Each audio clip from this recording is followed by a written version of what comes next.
Once it starts, you can't stop it. It's going to run its course. And two, when it's over, if we don't like the results, too bad, we're stuck with it. Think about that. We need to see that all legislatures reject this and encourage all of them, including Missouri as one, to rescind what calls they have for convention. Thank you.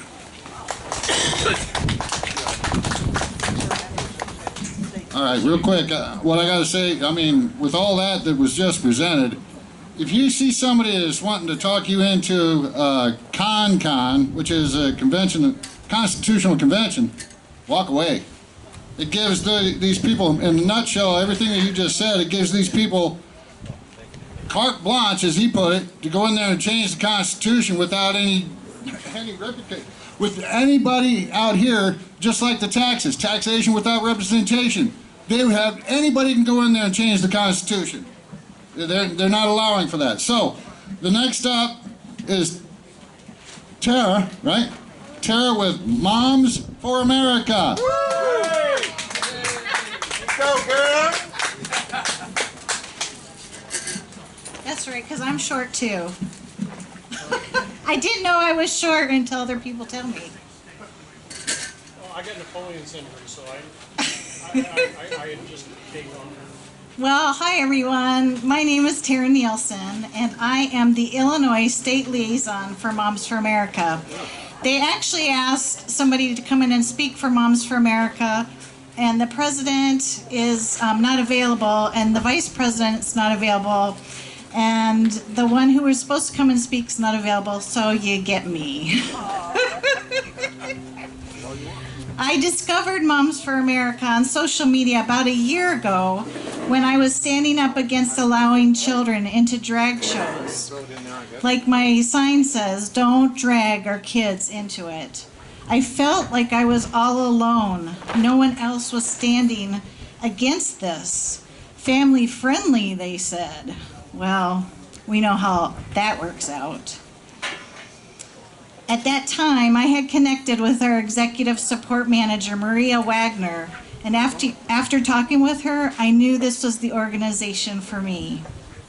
I had been waiting for a long time. I'm so happy to say that I am on the team of one of the country's most exciting and fast-growing organizations. In fact, we have group members here from LaSalle County, so we're so thankful to have you guys part of our organization.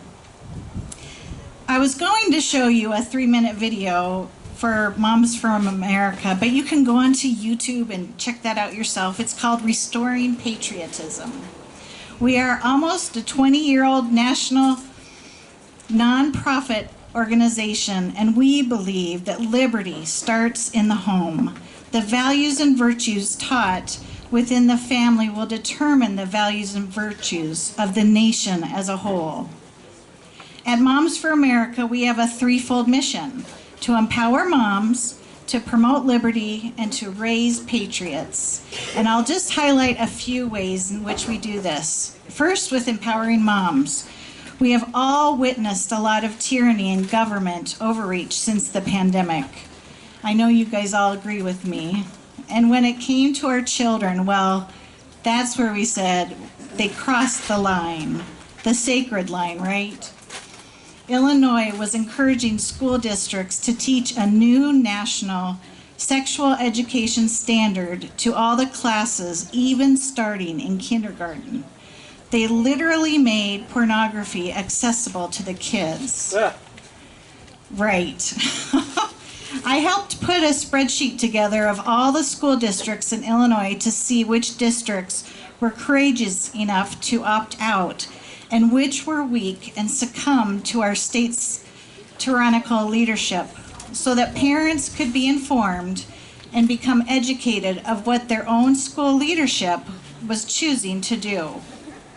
We work with many parents in situations similar to this and more from all over the country, and they're contacting us looking for help and hope.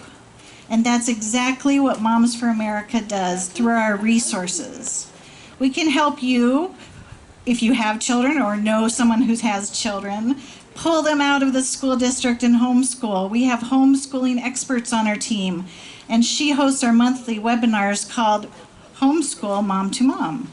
We can help you run for school board in case you're bored and just sitting at home wanting to do something.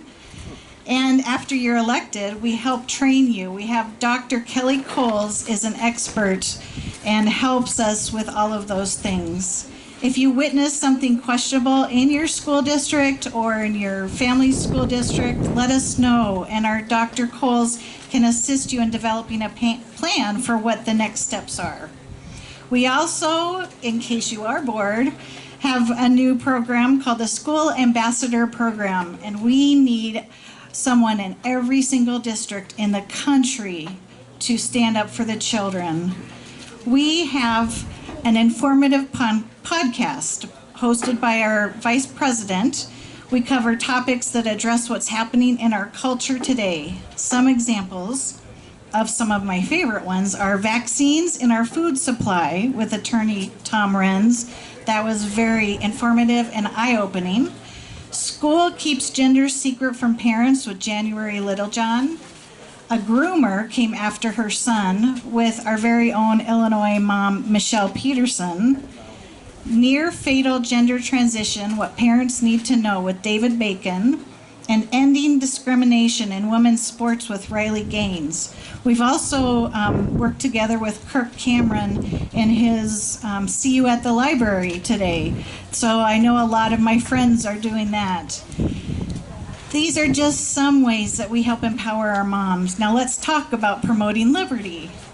We have a lot of great classes that are taught by our senior instructor, Julian Jackson. Our flagship class is the Cottage Meeting. It's a class that teaches the Constitution, our forefathers, and scripture that inspired them when they wrote the Constitution. We also have classes such as the Healing of America, the 5,000-Year Leap, and right now we're in the middle of our Biblical Citizenship in Modern America class that I have the honor of teaching. You can start your own Moms for America group. We have groups all over the country. As I said, there's 2 here in Illinois. Actually, we have 10 or 11, but there's 2 moms here that are running one here.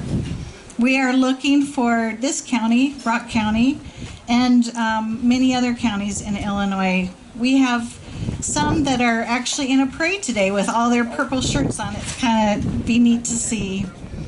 We just hosted a hugely successful webinar this past week about human trafficking and how to protect your children.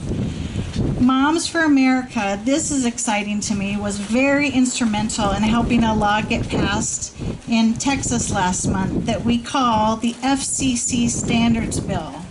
Ready for this? It's a simple concept that if you cannot show it on TV or talk about it on the radio, you cannot use it in your classroom. Can you imagine? So simple.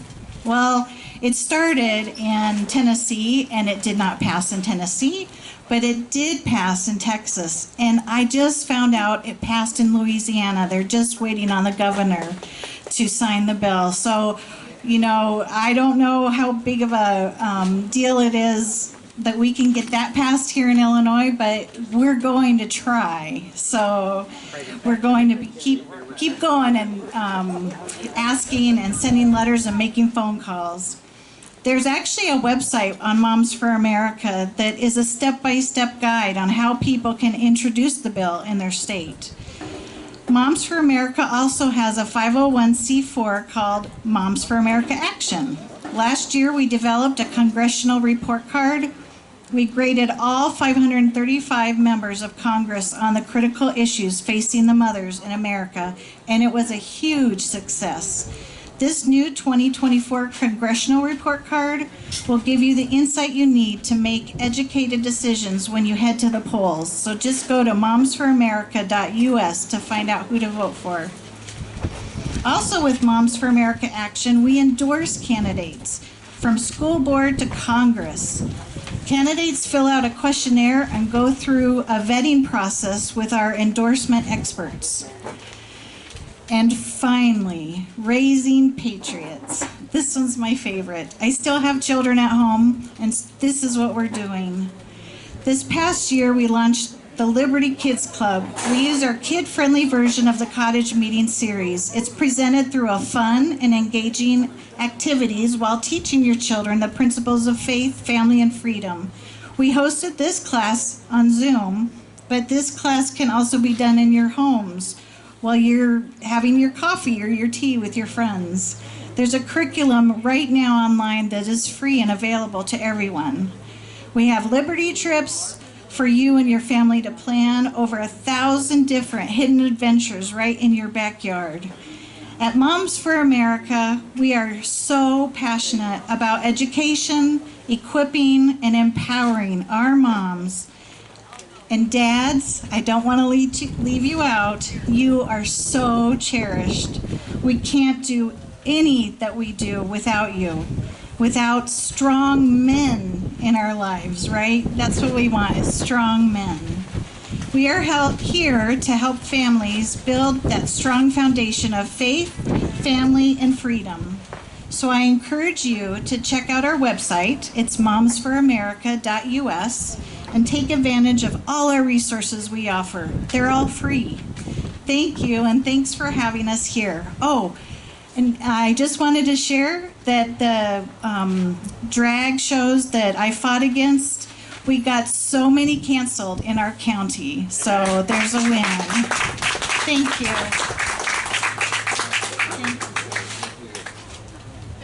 Thank you, Tara. Thank you very much. And you know what? I said at the beginning when I was here, we're fighting a fight. It's called LiberTEA School Board in Lima, Ohio. Been to every school board meeting, and if you don't start fighting in your neck of the woods, it's going to be in every school around this nation. It is a communist agenda. Again, the 45 goals of the communists to take down America, that is part of it. Doing away with the morals of society, right? Going into our schools, taking over our schools, taking over our government, which, hey, that's what you see, right? But this is what's been happening. We're fighting Elida School District, and the whole school board, there was over 400 people. They had to move it to an auditorium, this school board meeting. And everybody in there, except for 15 that were part of the drag, whoever they supported, drags and trends and all that, there's only about 15 of the 400 there. Everybody supported not to have this policy. But what did the board do?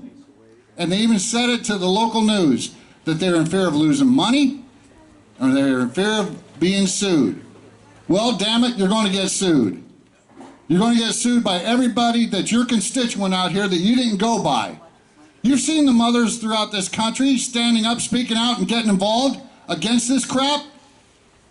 Start doing it yourself. That's what's needed. Thank you, Moms for America. God bless you. Keep up the fight. Now, next is a man that I've been talking to on and off all day. I consider just through our talk that he's a major patriot. What? New Illinois. Oh boy. Illinois Family Institute? Oh, for crying out loud. I didn't skip one. Where's Illinois Family Institute then? They're not here. Oh, thank you. What have you done, Brian? All right, New Illinois then, and then I'm going to get Mr. Terry Newsome on here. Terry Sullivan, huh? Are you coming? What's your name? My name?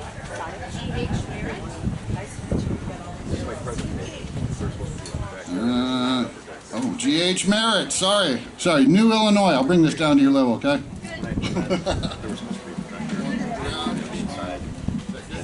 Let's see. Can everybody hear me? Can you hear me? Hey, all the people back in our booth, can you hear me? Yes. Okay. I imagine a lot of people here have already heard about New Illinois. I did some presentations up in this area a few months ago. But if you haven't, We're a grassroots, nonprofit, nonpartisan, volunteer-run 501c3. No, 4. We operate all over the state of Illinois through county committees. We do not have one yet in Rock Island County, but we do have one in Whiteside County.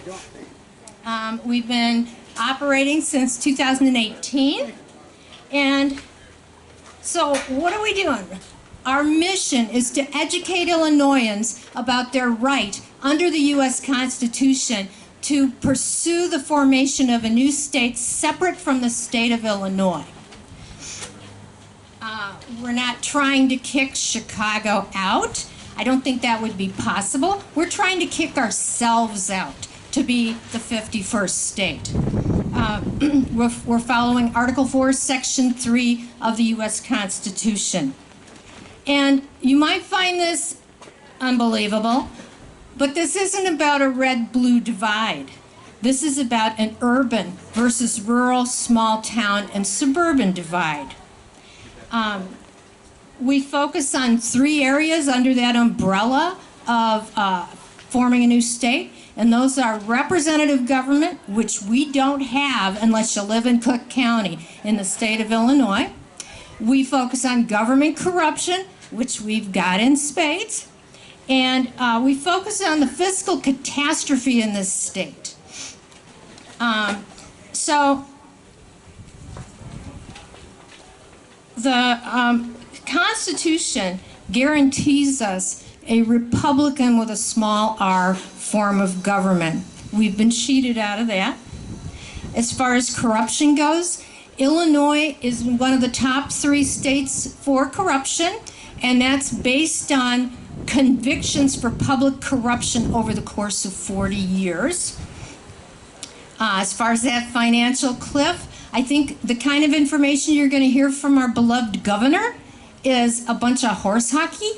And the fact is, according to Moody's, as of 3 years ago, Illinois was $317 billion in the red. And so, regardless of your political party, and I'd be lying to you if I said we had loads of Democrats in our group, we don't, but regardless of your party, nobody benefits when they don't have representative government. Nobody benefits from a corrupt government unless you're the dude that's got your hands in everybody's pocket. And nobody's going to benefit when our state goes over that financial cliff. And it's not a matter of if, it's a matter of when. So there's some underlying reasons, though. Those are all the surface things going wrong that we'd like to see changed.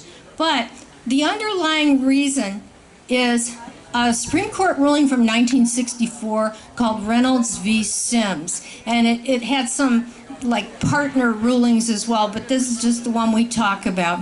We don't expect it to be overturned because it's considered one of the landmark rulings of the latter 20th century. But what Reynolds v. Sims did, one of the southern states, Clint, was it Alabama? I think it was Tennessee. Okay. Oh, I thought that was Baker v. Carr. Maybe you're right. Anyway, they hadn't done any redistricting for like 50 years. And a lot of people had migrated to urban areas from the rural areas. And so what happened is that the urban people were underrepresented. So rather than the Supreme Court saying, hey, Alabama, get your act together, what they did is they said, well, you know, all of the states need to remove their geographical basis for their legislative districts. And so at that time, we had a state or a U.S. Senator from Illinois named Everett Dirksen, and he warned that Reynolds v. Sims was going to cause every state that had a sizable city, in any of those states, the rural people were going to entirely lose their voice because state government power would be absorbed by that city. That's what happened, and that's why you have this movement in Illinois, California, Oregon, New York, and other states. It's because all the power has been absorbed into the big urban areas, and doesn't matter what the rest of us think. So So when you take a ruling like Reynolds v. Sims and you apply it to a state that already has a history of corruption, well, all bets are off. What it did is it opened up the door to a greater lack of accountability, opened up the door to corruption, more corruption. It opened up the door for them to run up the kind of debt that they have, and it opened up the door to extreme gerrymandering. So, for instance, of the 118 House districts in the state of Illinois' legislature, 58 of them are wholly or partly in Cook County. And I can also point out the 13th Congressional District. Does anybody know where that is? Yes. It's like a lightning bolt. It goes across the state. And you know what? Who does that represent? What community does that represent? It doesn't represent any community. It is a power grab for the Chicago political machine. So, domination by Cook County, which has 40% of the population, they dominate the entire other 60%. It leads to laws being passed that are in the best interests of a densely populated major urban area, but they're not in the best interests of the rest of us. Because Cook, with 40% of the population, dominates everything, that means that the rest of us are experiencing taxation without representation, regulation without representation. And you know what our founders called that? They called it tyranny. Yeah, tyranny. There's other marks of tyranny. For instance, not being restricted by the law or the Constitution. We saw that when our governor grabbed emergency power that was supposed to be limited to 30 days maximum, and he exercised it for 3 years. Incompetence is another mark of a tyrant. Yeah, I don't think I have to go into detail on that one. And infringing on our rights. The Healthcare Right of Conscience Act. A year and a half into the pandemic, they must have realized I was right because they amended that law. But they infringe, as you all know, on our Second Amendment rights. So people a lot of times say, well, do you have to do something so radical? Why don't you just work harder to elect good people? Yeah, like we've been doing for the last 50 years. And don't get me wrong, I think we should work hard to elect good people, but that's not going to solve the problem of Reynolds v. Sims. And it's not going to solve the problem of entrenched, toxic, systemic government corruption. Mike Madigan is gone, but the house that Mike built is still here. Financial incompetence, favoritism, failure to provide representative government demonstrate that Illinois is a failed state that has lost the right, not the right, the privilege of governing us. It's broken the compact that bound us together. So let me just tell you a little bit about the process to make this come about. The U.S. Constitution requires two things. It requires the consent of your state legislature, and it requires the consent of Congress. And so the activities that we do at New Illinois are things to facilitate that happening. We organize by county committees. We have 33 of them right now. And in October of 2020, we made a formal public declaration of independence from the state of Illinois, which obviously it didn't mean that we thought we were a new state that day. What that did was put our state government on notice of what our intentions were. When our founders did the Declaration of Independence, they included 27 grievances against the king. Well, 244 years later, we didn't have room for all our grievances. And not only that, their grievances were like 2 sentences long because the people were living that experience. They knew what was going on. There were pamphlets circulating through the colonies. But now, some of the things that Illinois is doing, people don't even know what's going on. They don't even know the definition of the words. And so when we can't have two-sentence grievances. Our grievances are the ones we've published so far on our website, and they're a couple of pages long. You know, things like, I think most Illinoisans don't have any idea what a shell bill is. I'm sure you people do. But they don't know that there's a slimy way that they get bills passed in Illinois so that the people don't know about it. And then that's how they manage to pass things in the middle of the night. That's how they manage to have a 1,400-page budget bill that lands on the desks of legislators and they haven't seen it until 2 hours before the vote. So, or does anybody here, maybe a lot of you do, are you aware that under Rod Blagojevich, they signed on to the National Compact for the popular vote and gave away our electoral votes? I didn't know that. Anyway, so that's why our grievances are in a little more detail to explain what's going on in Illinois. And the other thing we're doing is we're having constitutional conventions. We are creating an organizational infrastructure for a new state government, and we're writing a constitution that includes protections that our current constitution doesn't have. We're on our fourth constitution in Illinois that was passed in 1970, and I've heard it said that Karl Marx could have written that preamble. And so what we're doing is we're using the 1870 Constitution as a template and putting in safeguards to try and prevent the kind of corruption that has happened. For instance, we're in central Illinois, and so a lot of you probably know about these pipeline, the burying of the CO2 as well as the Grain Belt Express. In those two cases, our Illinois government gave private corporations that aren't in this state the power of eminent domain. They can take your farmland. They're not even here. And these things are not for the benefit of the people of Illinois. Eminent domain is supposed to be for roads and schools and stuff like that that's for the benefit of the people of our state. And that is totally screwed up. So, New Illinois envisions a new state free from a tyrannical form of government where residents will be able to experience a government that represents its constitutional rights. Now, that's all I got. If anybody has any questions, let me know. Where would we put our next capital?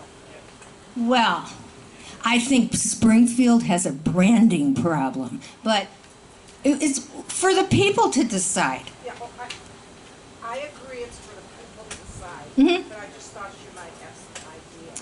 Oh, someplace centrally located? Yeah, and it's the same with the name. New Illinois is the name of our organization, and it make a fine name for a state, but I don't care if they call it Mars. And, you know, we hope that, you know, when the time comes, there can be a referendum where people decide what they want to call it. Any other questions? Okay. I mean, G.H. Meritt. That was very interesting. Very interesting. I've known some people out in California that tried to do the same effort out there. The whole. I mean, I wish you luck with it. Like California, Oregon, those other states. I mean, what's the denominator? All right, the common denominator of each one of those. The people in rural areas don't have a voice in their government. So who's in charge? Who's in charge of what? Those states. Oh, well, we're a nonpartisan group, so I'm not going to comment on that. Oh, well, it's the communists, it's the Democrats, it's the blue, it's the ones that aren't doing you any good. That's who's in charge of all those states. You know, they're making money, they're putting it in their pockets like you already indicated, just like Biden is doing in our White House, putting it in his own pockets, you know? Like how much money we've spent over Ukraine, and he sits there and applies more and more money. Did you have a vote or a say in that? I don't think so. We just keep on giving money. I'll bet you any amount of money that he's pocketing A lot of that money is going over there to Ukraine. For 10 days. It's absolutely ridiculous. So, good luck with that effort. Good luck. You said you've known people in California. Yeah, they have a. Different, what do you call it, efforts in California, and one was a venture capitalist named Tim Draper who wanted to split it in 6 parts. I thought I was talking so loud. In California, there's a venture capitalist named Tim Draper, and he was behind an effort to split it 6 ways and then to split it 3 ways, but he wasn't following the constitutional process, so their court threw it off the ballot. We're doing the same thing that a group called New California is doing. And in fact, they helped us out a lot when we were getting started. And as a matter of fact, Paul Preston, the head of New California, is going to be speaking at our next convention, and it's going to be end of October, beginning of November. But anyway, yeah, it takes a long time. It is not a simple process, but it's worth the effort. Yeah, it's not overnight, that's for sure. They were at it for many years, and finally they just moved out. They moved over to Idaho. The ones I was talking with, they come over to Oathkeeper events over there in Ohio. They had an oils, like whatever kind of oils business, and they come up from California, Northern California, over here to Are Ohio. you talking about the people from the state of Jefferson? Because they're the ones that were around a long time ago. Yeah, it was a long time ago when I met them, but they were in the fight, and the whole thing is that the blues, just like Chicago. How is it that these big cities govern the whole state? Because the people let it happen. No, they have more representation. They don't have the representation, right? It's the same thing. Reynolds v. Sims took that away from us. They didn't correct Alabama. They imposed, and it was Earl Warren. They imposed it on everybody. And so, how can you say it's unconstitutional to have a process in the states that is the way the Constitution set it up for the federal government, which is the Electoral College? They're all saying, the blue, the communist, socialist, fascist, Marxists are all saying that it's not constitutional what, well, Donald J. Trump is doing, and everybody else that's on the right that's actually trying to do the right thing is trying to do it the constitutional way. They're sitting there saying it's unconstitutional. I mean, they don't even understand that we're a republic. We're not a democracy. that's another true statement. We're a republic. You're right. Everybody, give it up for G.H. Meritt, sorry, G.H. Meritt, and New Illinois. Check them out. Now, the next one It's Terry. is Terry. Been waiting here all day, sweating his butt off. Terry Newsome. Come on over here. You've been talking to people. Everybody knows what you're about, I think, but I'm pretty much impressed with the small time that I've been talking with you. Yeah. We got a lot in common. He's a fighter, that's for sure. True patriot. Listen up, Terry Newsome. Hello, everyone. Thank you. Thank these young kids here. I feel so sorry for them. Look at them sitting here in this heat, trying to pretend they want to be here. Good job. So my name's Terry Newsome. I'm father of twins from the Darien, Illinois, Downers Grove High School. I never been involved in any of this stuff, so I'm new in speaking and everything, but I got involved for the same reason many of you got involved, because we're losing our country, especially our children's futures, and that's what drove me. So my agenda, and the reason why I'm going to speak, is I'm going to talk a little bit about what happened to me personally and some other mothers here, and how we're being brutally attacked for defending our children. We also need fathers and grandfathers to get more involved in helping the mothers fight for the kids. It's mostly mothers that are in this battle for the schools, and we need more involvement and support from the fathers. So I'm going to talk a little bit about what happened to myself and to others that are fighting against these radical communists, why I chose this battle, how to confront them. We got to confront them differently. We got to be more aggressive. The Republican Party needs to grow some balls and be more aggressive in how you confront these people. We can't no longer hide. The school board members need to, say they're against porn, they're against drag queens. They can't. They try to hide it because they're worried about being attacked and labeled, and that's got to stop. Okay, let me see here. And again, I was supposed to have a screen, so I apologize. I'm a salesman. I had my PowerPoint, and it's not here, so I'm reading off of this. I handed out some slides for you guys to watch. So again, I'm a father of twins from Downers Grove High School. They are TPUSA kids. They're going to be juniors this year. I'm the president of Parents Involved in Education for the Illinois chapter. Elected committeeman for Darien. I'm also a member of the Joint Civic Committee of Italian Americans, so you know about our Columbus statue. So I'm part of that group. We've been fighting with the mayors of Chicago to get our statue back. Antifa's been coming to our events, trying to disrupt our events to get our statue back. I'm a salesman for a big international consulting firm, but I still am a Screen Actors Guild stuntman. I don't do it anymore. I'm old, fat, and sick, but I still pay my dues. I used to be a motion picture studio mechanic.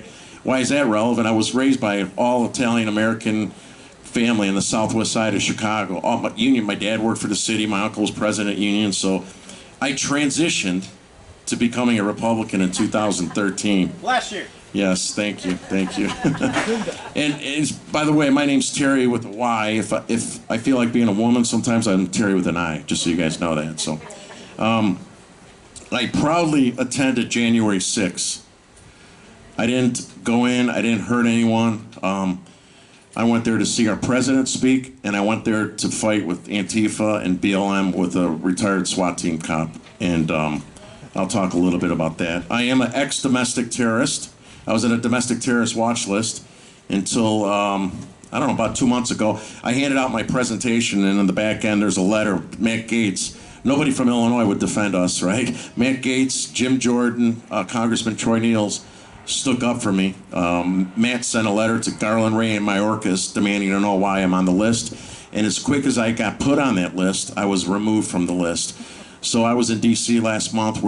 They're in the process of trying to find out. Nobody answered his questions. So Homeland Security Committee is going to help us out with that. I'm a two-time cancer survivor. I just had back-to-back between stage 3 melanoma cancer, stage 4 prostate cancer, and I'm still here. And I'm going to continue to fight. So, Illinois Parents Involved in Education. I'm not going to say too much about it because Tara did a great job talking about Moms for America. We're the same thing as Moms for America, basically. Fighting for our kids, trying to get the government out of taking control of our school system. So you already know about that. So why did I get involved in this? Why did I choose this battle, right? There's so many reasons. When I first got involved with Downers Grove, it was like 2021 when my kids were freshmen. And it was the forced masking that was going on. Then it was the porn. I put this slide with, the radicalization of our kids. Children's drag bingo. I think most of you know we have tampon machines in all the kids' schools, boys' schools now. Did you know that? Does anyone not know that? There's tampon machines in all the boys' schools. Boys' bathrooms from grammar school through high school. For some reason, there's kids in my son's school, boys, that are ripping them off the wall and putting them in toilets. Excellent. Yes, and I don't endorse that at all. You see my shirt here. I'm wearing this shirt for two reasons. One, for the Democrats, obviously. Two, for the rhinos. I'm working with Val, who's another crazy Republican. We're going to aggressively confront the rhinos that don't defend our children and we're going to call them out. We're going to, do you know Sean Casten? He's a radical leftist congressman in my district. Nancy Pelosi came in and supported him. And his kids go to my kid's school. And he supports the porn, the children's drag queen and all that stuff. And I chased him around with my porn signs and posters and stuff. And when he was on C-SPAN, and he hates me. I think that's why I got on that terrorist watch list. But we have to go after him. We have to confront these people and not run from them.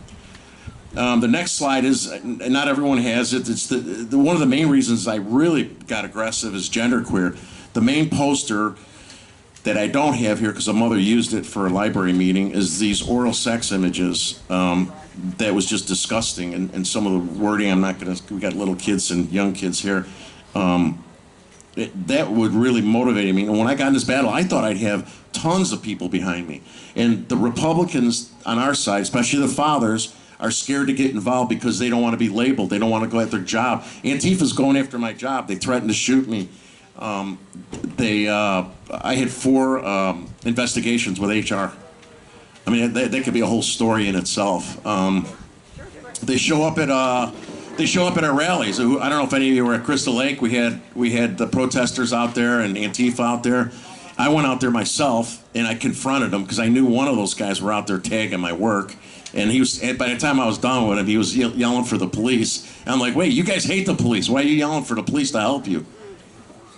Next slide.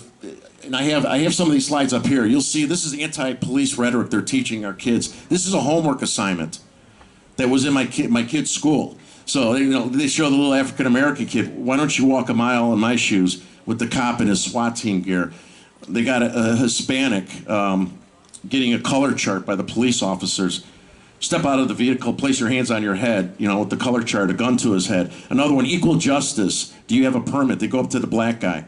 Vote Trump. No, Atticus, who was the racist. These are homework assignments. There's more. I just didn't want to populate the whole slide. Next slide. Students of color field trip opportunity only. Only minorities were invited to this 2 Christmases ago, and they eventually had to take it down. The other one is a plate. It's a Christmas plate that was given by the principal to the teachers with the cupcake in the middle. Stop pretending your racism is patriotism. And they're saying they're not teaching CRT to our kids? It's ridiculous, right? Here's another one that's really disgusting. The next one, exposed to grooming of our children.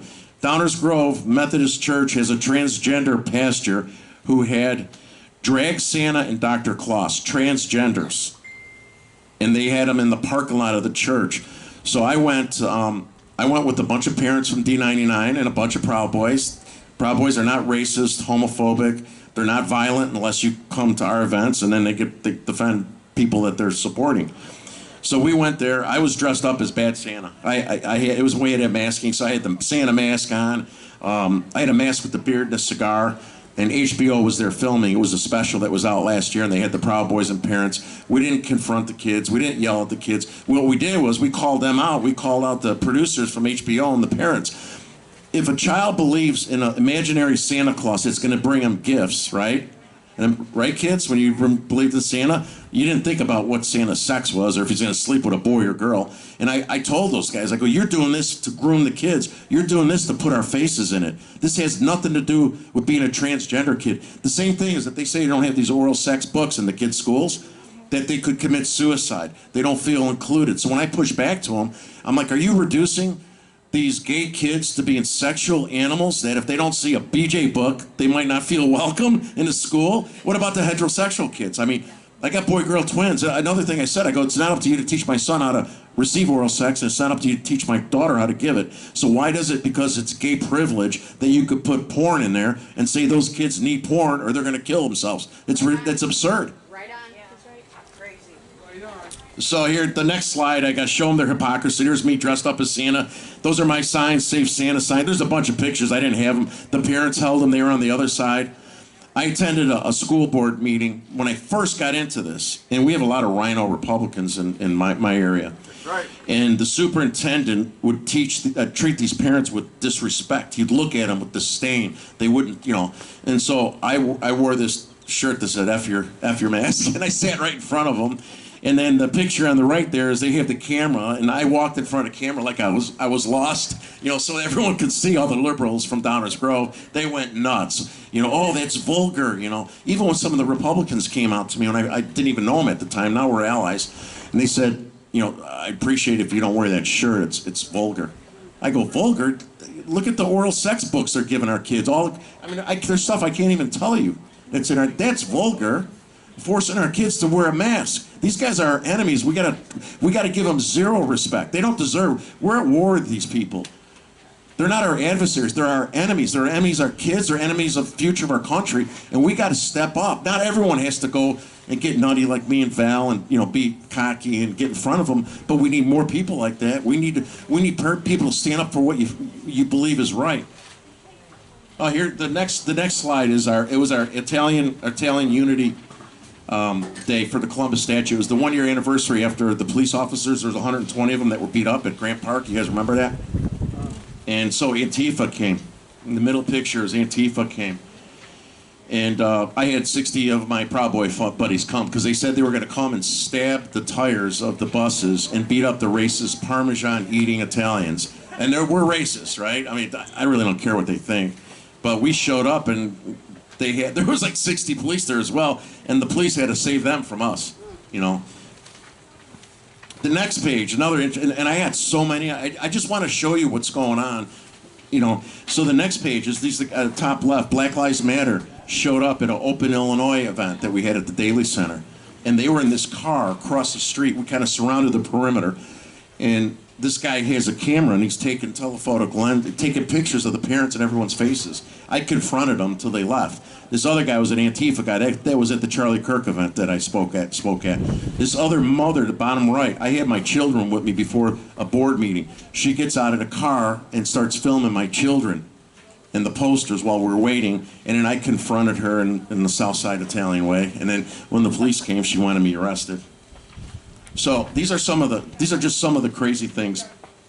We can't run from them. These guys are cowards, right? Sherry, we're attacking them on Twitter. We're identifying them now. We're using facial recognition, and we're attacking them. We're finding out one guy's an attorney for Thomas Reuter, and so then we're putting stuff. We're tagging his work just like they did to mine, and we're going after them. And they're all like, "Oh, you poor thing," all the little leftists and stuff. "Oh, that's awful. How come they're doxing you?" They've been doing this to me for 2 years, and recently to a bunch of moms. So, I'm trying to go through this quickly because I know it's been a long, hot day for everyone. So the only rule radicals have is, I think we all know that it's to win at any cost. We're at war, you guys. We got to get more. The most important thing we could do is recruit parents and grandparents to fight in this war. We got to stand up and we got to fight back, right? They're trying to brainwash our children. They're trying to make our children weak followers. They're trying to make victims of our kids. And unless we stop that, it's going to get worse. They already own the colleges. Most of the high schools, and I think Mike said that, you know, they're creeping into the grammar schools, which they are, with gender unicorn and all this crazy stuff. So we need to always confront their lies. Don't run and hide. You know, we're not against gay people. I know some of the far religious right. I don't care if you're gay. I don't care what you do, but don't push this crap on my kids. And don't try to normalize it, and then don't try to attack us because we don't want porn. We're not book banners. We're porn banners. Simple. We're not silencing these marginal kids. I talked about the suicide rate. We're not banning books. Oh, we're not anti-minorities, right? Because we don't want CRT. CRT is using racism to teach racism from the past, right? Some of the stuff I showed you guys is racist behavior that the teachers are pushing down our kids. One of the teachers said to the class, "Check your white privilege at the door." A white teacher said that to the class. So does that come in a package? I still haven't got mine in the mail. Yeah. I still got to work my ass off for everything I own. Right.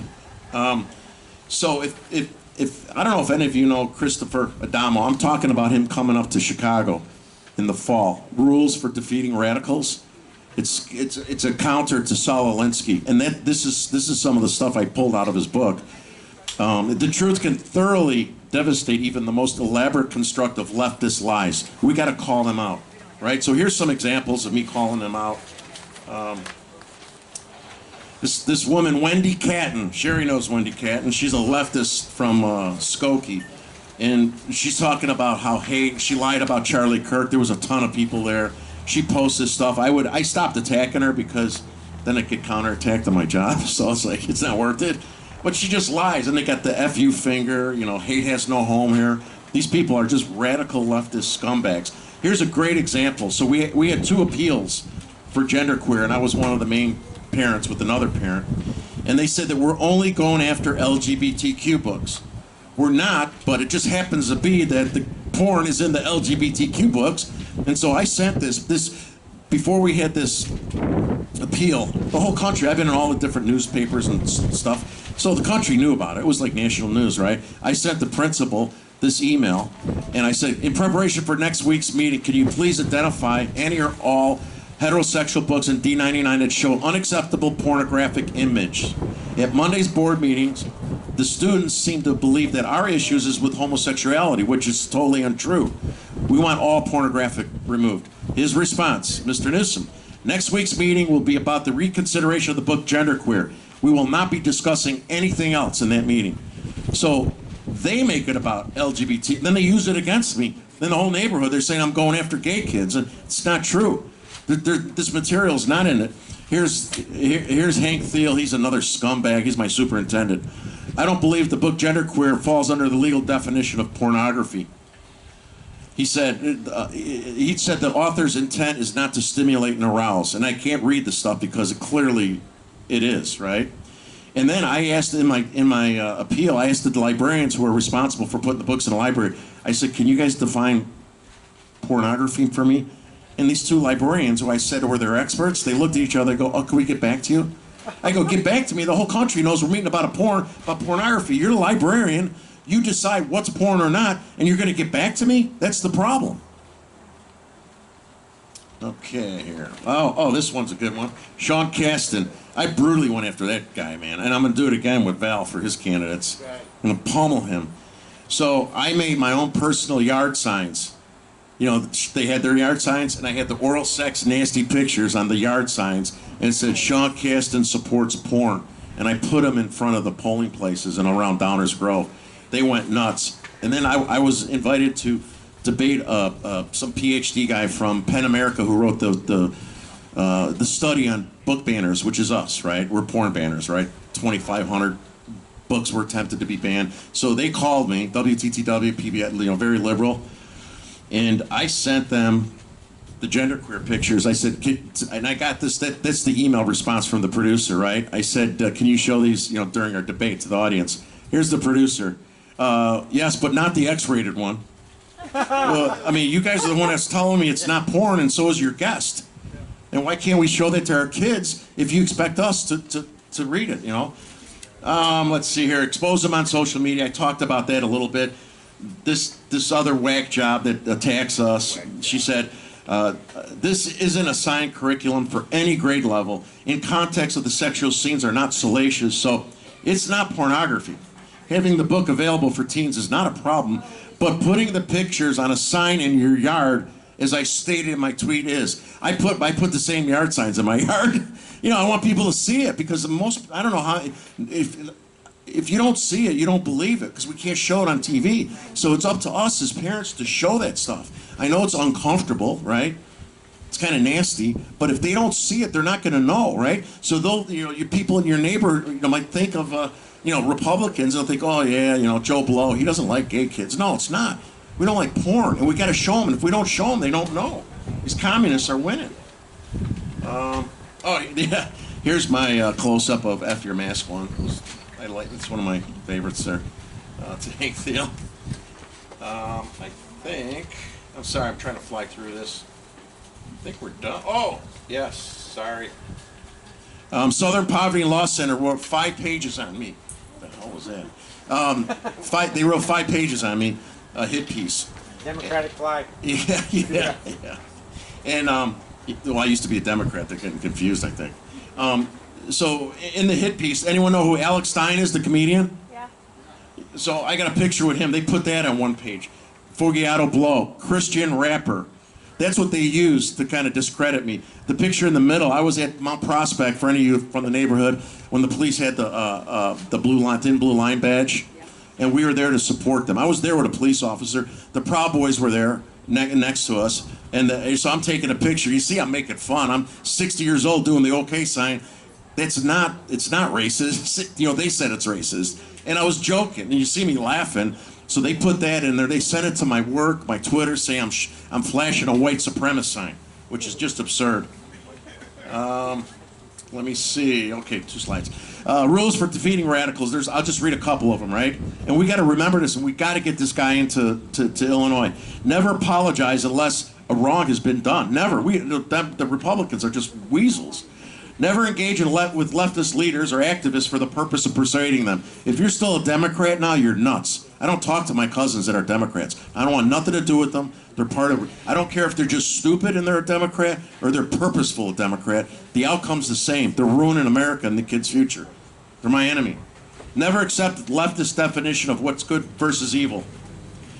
Power that's not asserted when necessary and appropriate is forfeited. It's lost forever. That's us in Illinois, right? We're losing it, and we got to fight. It's going to be harder to get it back. When a leftist is exposed for engaging in disgraceful or corrupt behavior, relentlessly hold them accountable. We got to call them out social media, call them out in the press, the little press that we have. Identify friend and foes. That's very specific to the rhinos, right? Because if they're going to compromise themselves, like my senator, John Curran, took $330,000, he's the minority leader, you guys might know him. He took $330,000 from teacher unions and unions and voted for Amendment 1. Loser, yes. We're going to get his butt, man. Stay on target. Don't allow leftist lies and harassment, because they're great at it, right? Distract you from delivering your message. Here's another one. Focus on winnable regions.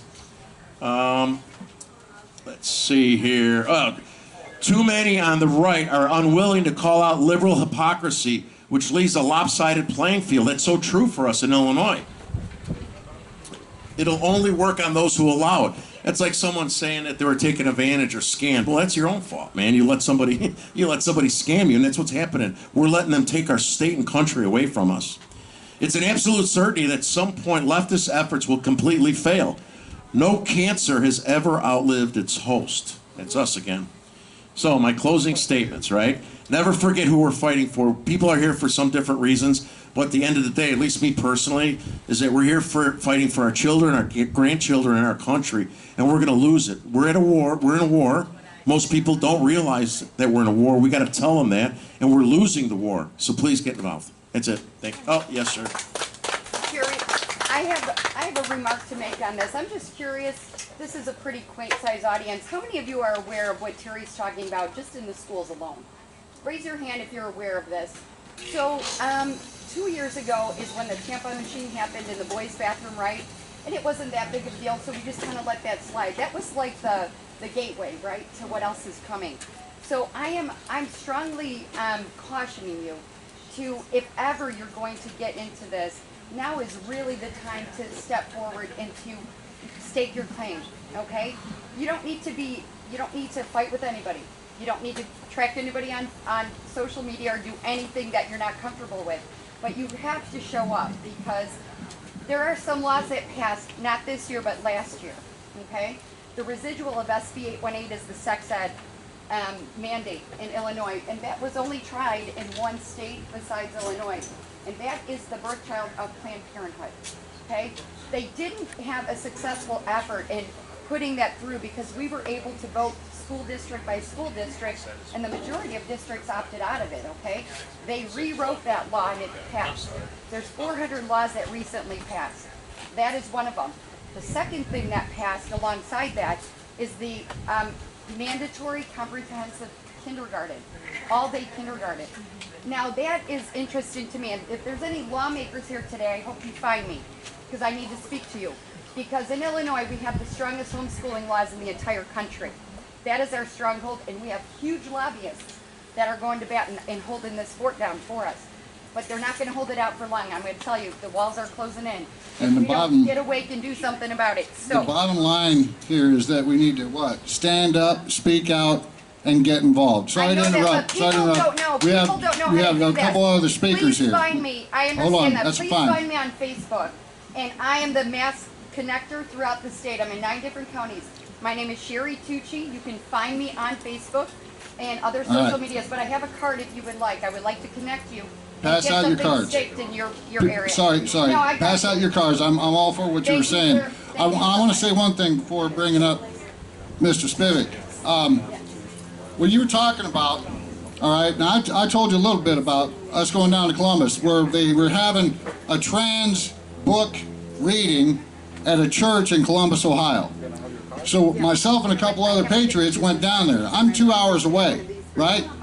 The other patriots showed up. There was a few patriots. You know who the biggest supporter and the one that went down there to Columbus, Ohio to fight back against this agenda?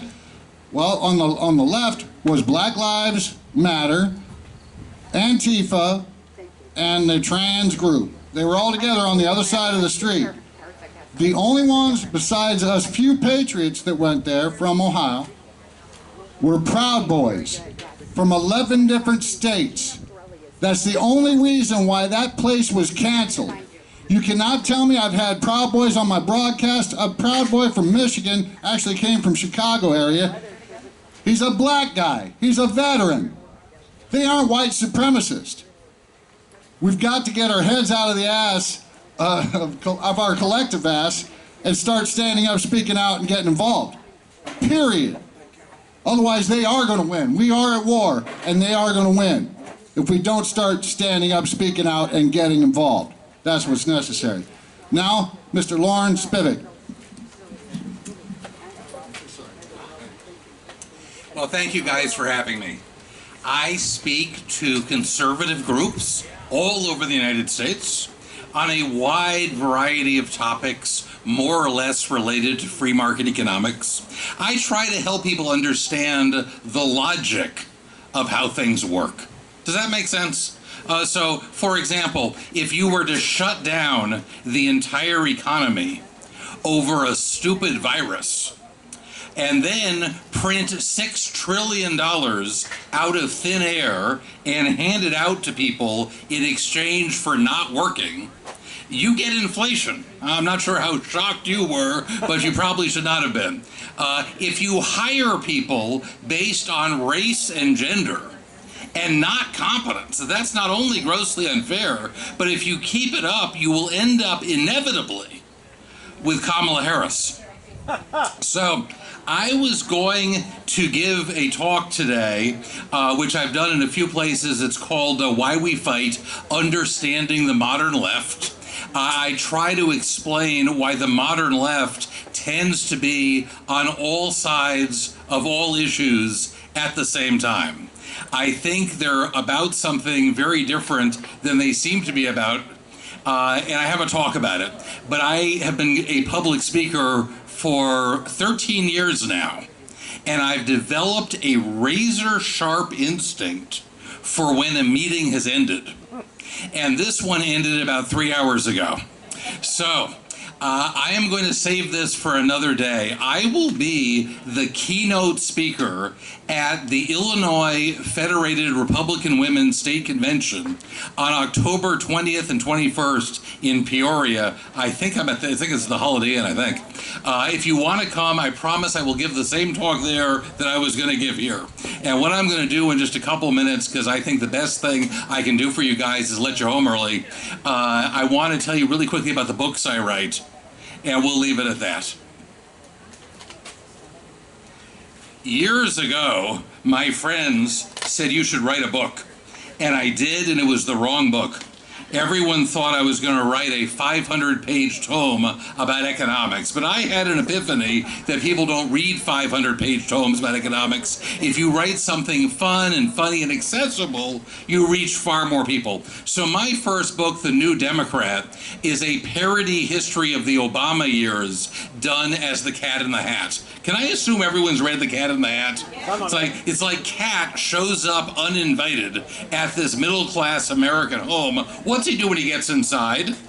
He wrecks the place. And I would say it was kind of like Obama. And then he's got these two friends, Thing 1 and Thing 2, who wreck the place even worse, and they became Pelosi and Reed. And I realized I was writing the first history of the Obama years, all done just like the Cat in the Hat. I got my first book review. Salon.com said that this was the most twisted piece of conservative propaganda print matter out there. So I was touched. That's on the cover now. And I was moved to write my second book. Who's read The Lorax by Dr. Seuss? It was a movie a couple years ago. Dr. Seuss, by the way, was a huge leftist, lifelong member of the American Socialist Party. He fills his children's books with socialist lessons for your kids. And The Lorax was his environmentalist book.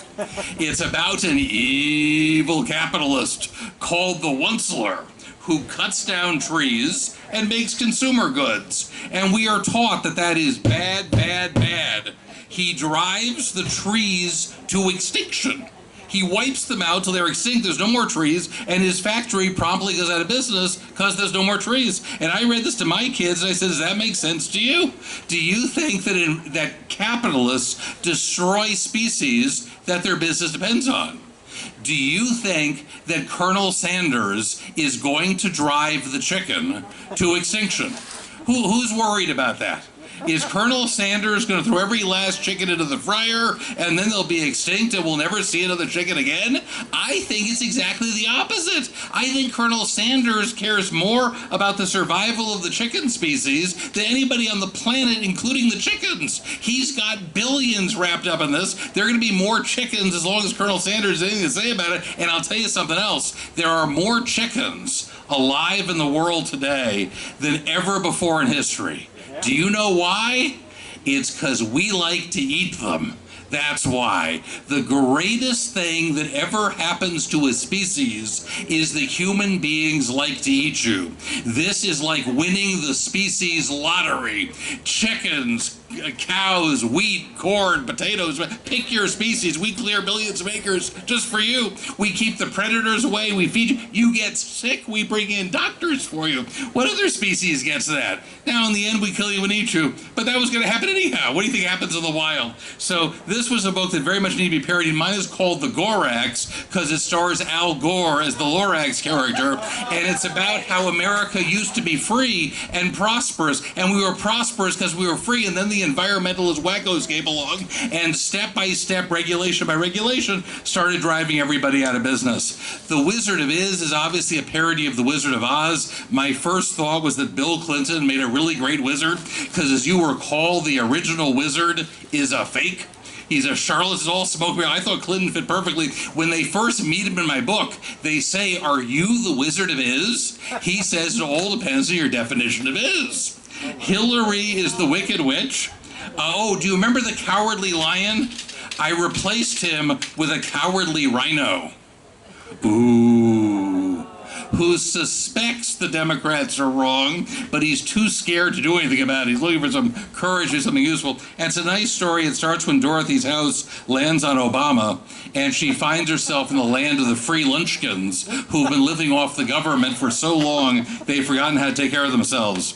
To think that I saw it on CNN Live, narrated by Jim Acosta, is about the media and Trump. It's the Trump story, but the theme is the pathological dishonesty of our media.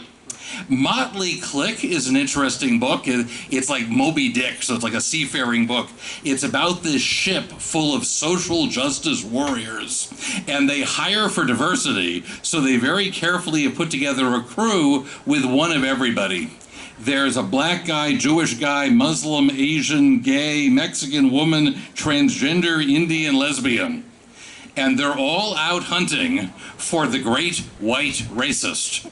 But they end up catching each other. They keep finding these flaws in each other's wokeness. Turns out none of them were quite so woke as they made out to be. It's a very ironic story about how today's anti-racists are pretty much the most racist people you are ever likely to meet. Which brings me to my latest book, just out. The ink is practically wet.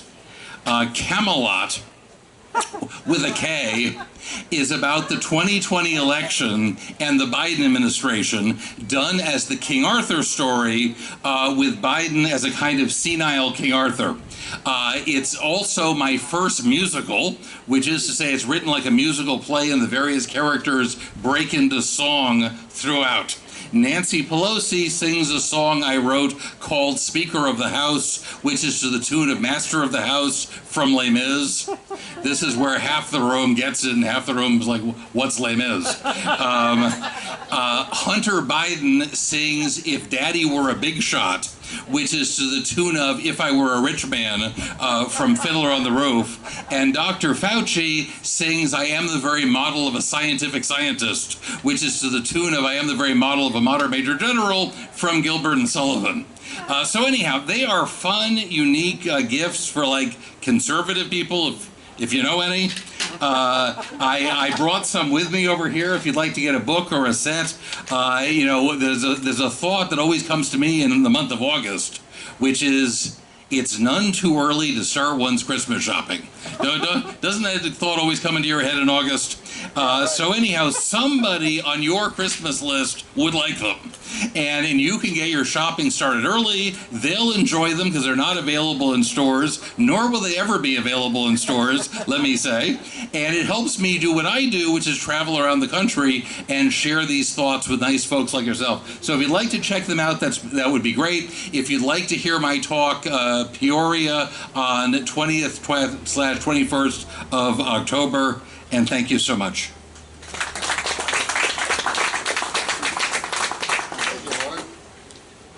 Loren Spivack. And on that note, I also want to say, hey, go to all the booths around here. About time I said that, right? Yeah. God, Lord. I mean, get up here and do what I do. See if you forget something. Anyway, next up, we're going to have a political update. A political update with Dan Is it Swanson? Yes. Mr. Dan Swanson, come on up here. Let's get a political update. Everybody clap, everybody cheer, let's go, let's go. He's a veteran too. We're staying. I'm not going anywhere. The main ones are staying. You're my man. Thank you, thank you. Hey, you know, I always, as a veteran, and thanks for pointing that out, do we have any other veterans here? Any other veterans? Hooah, hooah. Let's acknowledge and recognize our veterans that are here with us today. Thank you for your service. Thank you very much.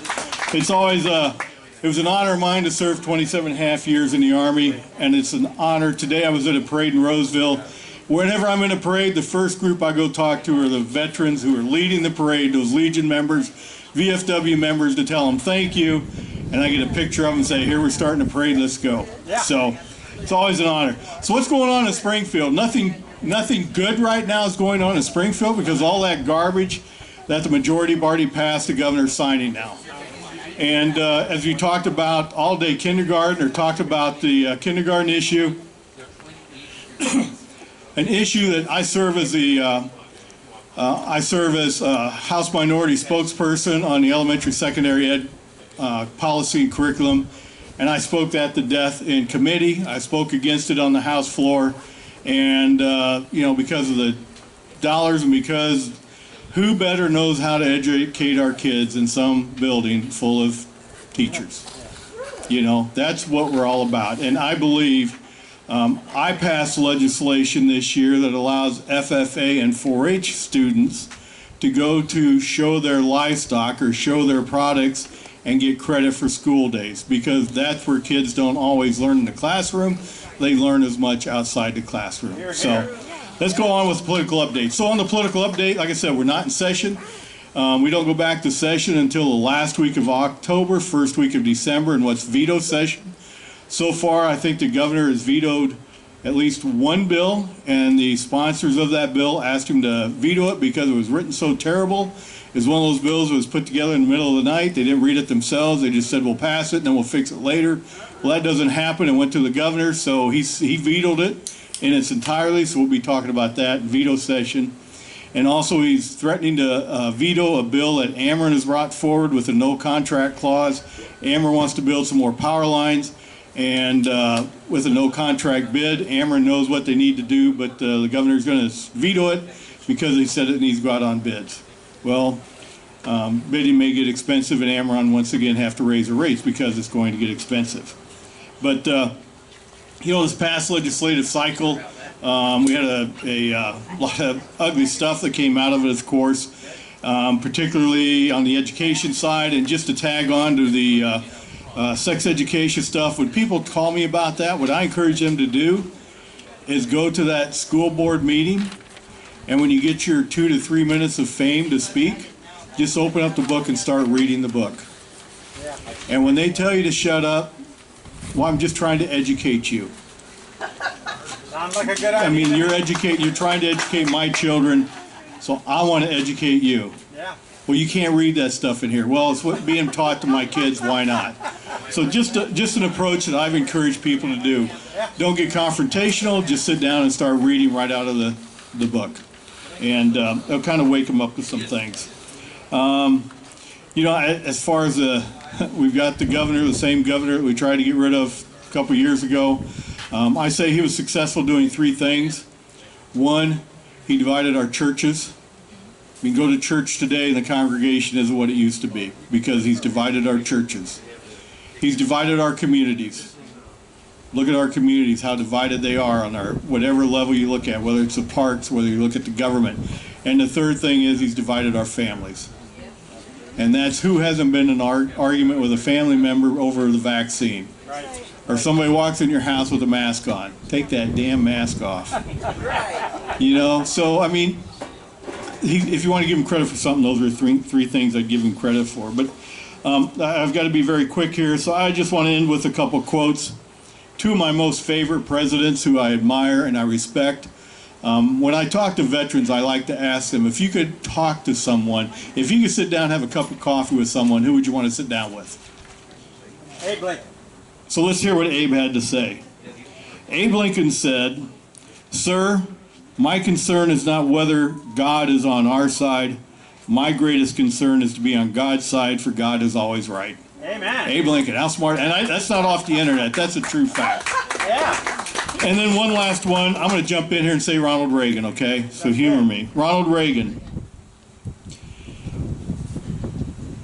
Ronald Reagan, because you won't get gun control by disarming law-abiding citizens, there's only one way to get real gun control.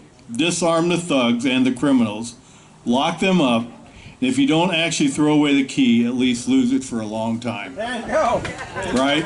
And on that gun control, my comment would be that anytime gun legislation comes up on the House floor, I ask two questions. And they know they're coming at them. They know they're coming because I ask them all the time.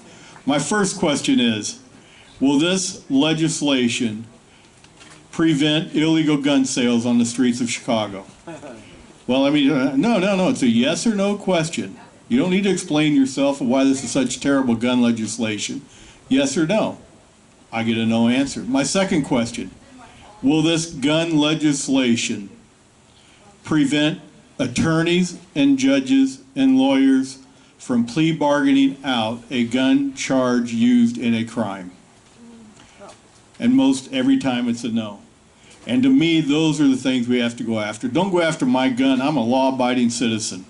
I know I've spent 27 and a half years in the Army. I know which way to point a gun. There you go. I know how to protect my family. Yes. I know how to lock my guns up in my cabinets. My car happens to be locked right now with my concealed carry. Good. But I knew I was going to be with friends. I didn't want to carry it here. I knew that. So anyway, I need to wrap up. I feel a hook coming.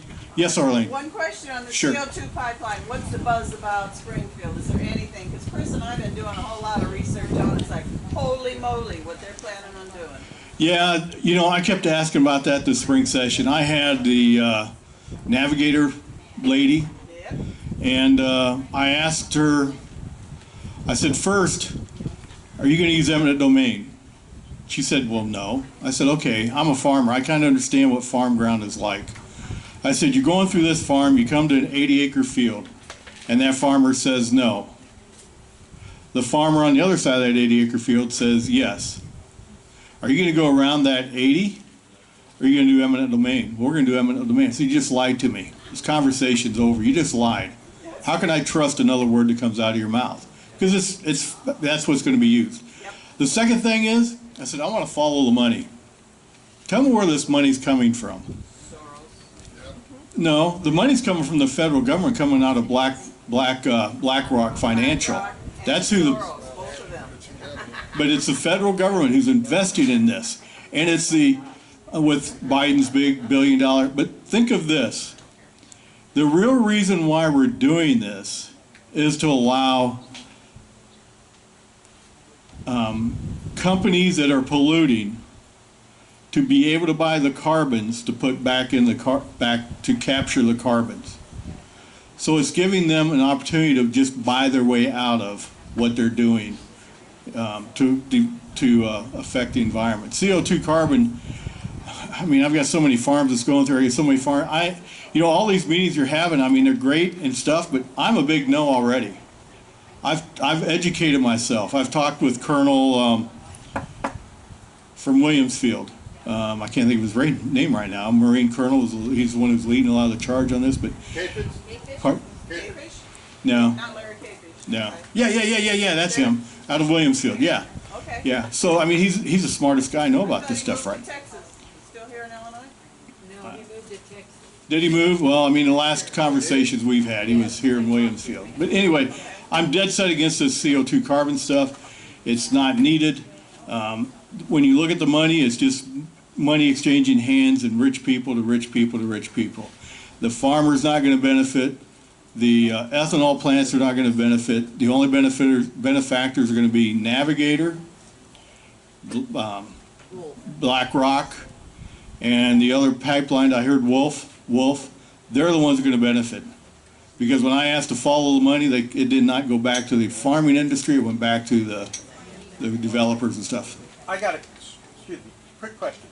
My old grade school said that CO2 is what plants live off of. Is that right? Yeah. Does that not make a plant more green? Yeah. Does that not make trees? Does that not make vegetables? Oxygen. Yeah, you know, it's like, duh. Yeah. Absolutely. Photosynthesis. Yes, ma'am. I read where in subsidies from the government, it's going to give the pipeline company $622 billion annually. Is that true? I don't know. I haven't gotten a response back on my question about follow the money, but it's astronomical, you know, what they're going to get paid for this stuff. And the benefactors, like I said. The taxpayer's going to pay to put the pipe in. Absolutely. There you go. Yeah. So just want to end with a joke, if that's okay. Everybody okay with a joke? Need one. All right, here's my joke. So Bill Clinton and Joe Biden, some of you might have heard this. Bill Clinton and Joe Biden are out golfing. And Bill turns to Joe and he says, Joe, on the #1 tee, he says, Joe, my vision's not as good as what it used to be. He said, when I hit my ball, will you watch for it? Bill says, Joe says, absolutely, Bill. He said, my vision today is as good as it was when I was 16 years old. So Bill gets up and hits the ball, and he turns to Joe. He says, Joe, did you see where it went? I sure did. Well, where'd it go? I forget.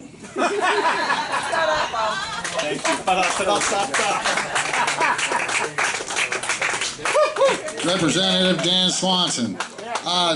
Real quick before I bring Ray Lynn up here for final, I'm going to have a final here. I want to squeeze in Charlie Hemlick. Oh, really? Okay. He's running for office in Ray's. Let's just do it then. Go ahead. Ray Strada. You know I think of his last name. Yeah, Charlie, introduce him. Charlie, I'll let you introduce yourself. Better give him some time. All right. My name's Charlie Helmick. I look out there and I see some familiar faces because I ran for the Illinois 17th Congressional District last year. Now I'm going to run for the 72nd House Representatives here in what I call the meat and the bones of the Quad Cities. You know, I'm a Marine, disabled Marine veteran. I worked in law enforcement for 5 years in the state of Florida. I attended the Federal Law Enforcement Training Center in Glycol, Georgia, and became an officer at the Department of Homeland Security.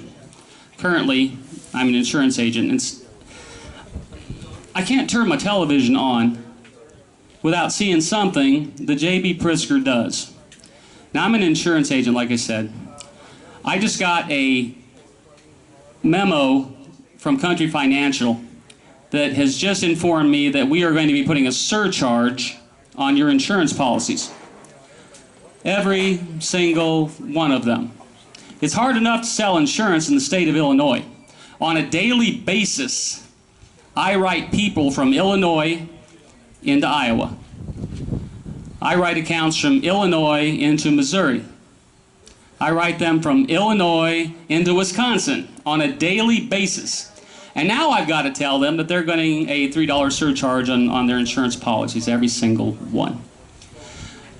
Now the job of government is to take care of people, to help people. We serve, or they, well, not yet, but we serve at their convenience. That's the way it's supposed to be. But this isn't the way that it's turning out. Another thing, working in law enforcement, I've seen this 3751 go through that Pritzker just signed. that makes it legal for non-citizens to become police officers in the state of Illinois. Now, it's my understanding that the federal law says they can't do that, but they did it anyway, and I'm kind of wondering how that came to be. But think about it, if you're a non-citizen, that means you're a citizen of a different nation. You're not necessarily illegal. They're here under work visas or whatever. But they are citizens of a different nation. And they are going to be granted the authority to suspend your freedom. And that's what arrest is.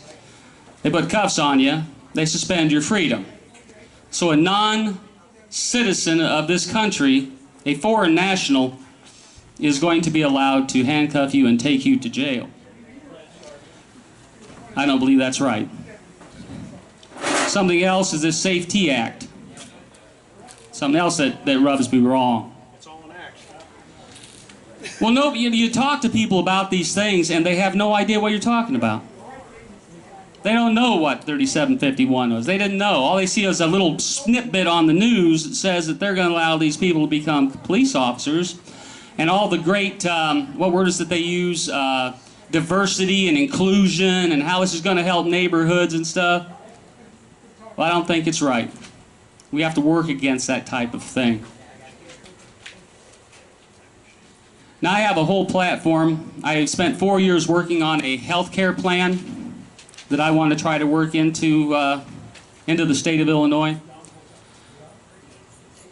I have a plan for our seniors, for our veterans, to help them. You know, how many I had when I was running for Congress that came up and said, I can't get into the VA for this reason.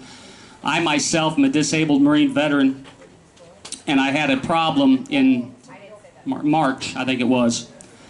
And I got a call from the VA down in Iowa City, and they said they could get me in on the 20th of August. Veterans need to be treated a lot better than that in this state. Amen.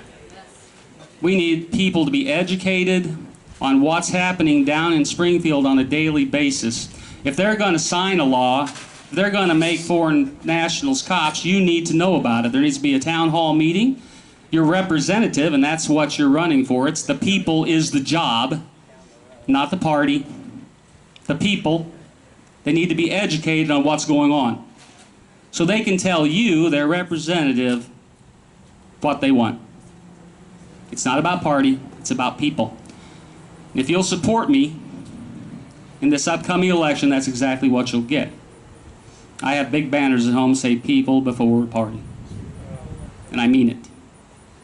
I'm going to get Ray. Is Ray coming up and speaking next? I want to take all this time. I think I saw him leave. Oh, you saw him leave. Well, I'm sorry about that. I think he was on the phone. I hope he comes back. Yeah, I hope he comes back too. Ray's got some good stuff to say.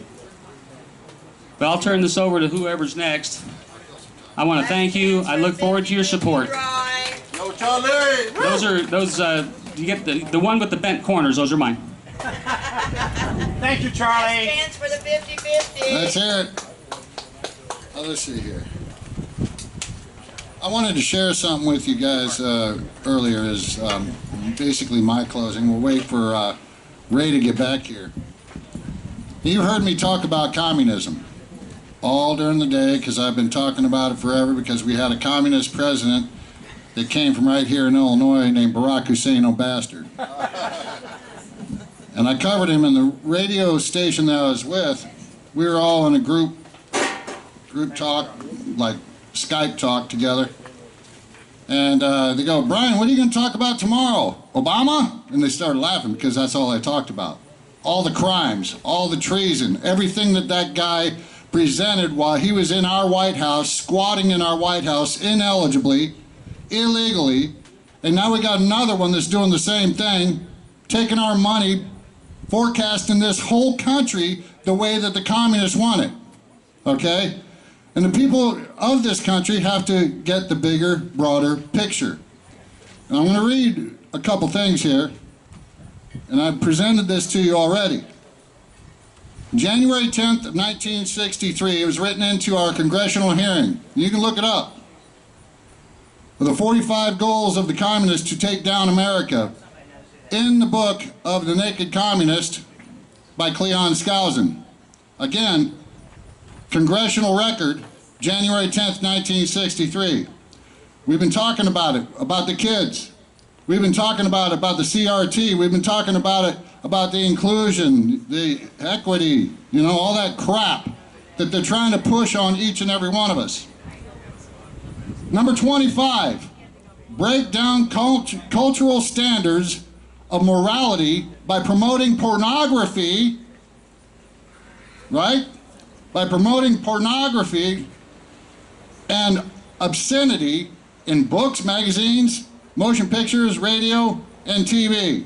Number 26, it goes right into this. Present homosexuality, degeneracy, and promiscuity as normal, natural, and healthy. What do you think is happening in our schools right now?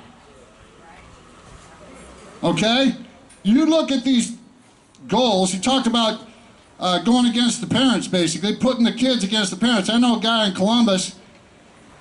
He married this lady.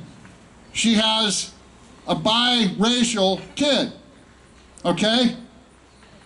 Now she has 2 white parents. The husband that she previously, the father, is dead. But now she's going to school and she's being told to hate her white parents. This is absurd. Why is it that we are putting up with it here in America? I don't care what state you're in. This is going around all over this country. And we need to do something about it. There's another one here, lastly, and I'm going to try and find real quickly. It's about 40. Emphasize the need to raise children away from the negative influence of parents. Attribute prejudices, mental blocks, and retarding of children to suppressive influence of parents. The parents are the bad guys now. All you got to do is look up the 45 goals of Cleon Skousen and go down them and teach them to